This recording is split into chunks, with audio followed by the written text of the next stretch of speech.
In this podcast, I will discuss what are predatory journals and publishers, some tips to choose a legitimate journal, and what can be changed so that real science can flourish.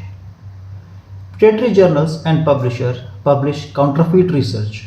They exploit the open access model of publishing by charging fees to the authors, but in return offer no or very limited peer review.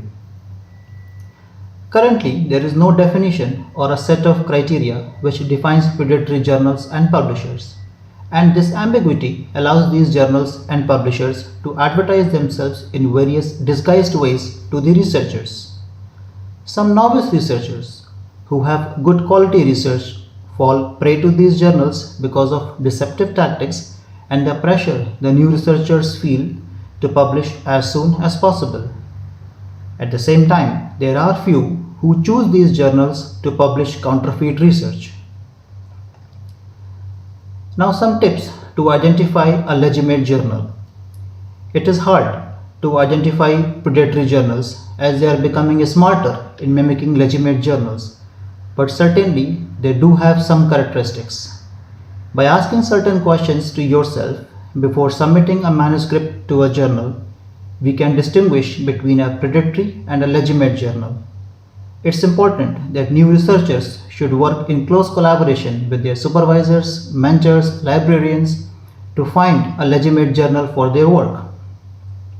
Now, some common red flags which we can look for include a wide range of subjects published by the journal, which include contents which is biomedical and non-biomedical, poor grammar and spelling mistakes, significantly low article processing charges compared to other reputed journals in the field is an important red flag. Tempting statements like open access, early online visibility, quick response time. Very often they send you a frequent and repeated emails asking for manuscripts. It's a very important sign to look for. It's worthwhile to cross-check with the organizations like Directory of Open Access Journals, Open Access Scholarly Publishers Association, and Committee on Publishing Ethics to see whether the journal is actually a member of these organizations, because many predatory journals claim to be a member of these valuable organizations, but actually they are not. You can also check on Beall's list whether the journal is listed as predatory or not, and the list gets updated. There are also some useful websites, for example, Think, Check, Submit, journalguide.com, and Journal Author Name Estimator, which can help you to find a legitimate journal for your work. I will submit the links of these websites in the comment section below.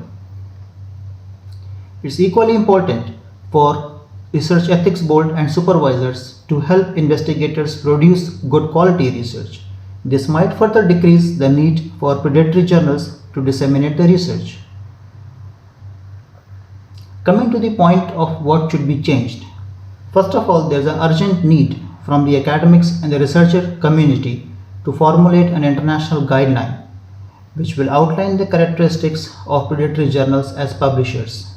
This will serve as a gold standard and will help to distinguish between a legitimate and a predatory journal.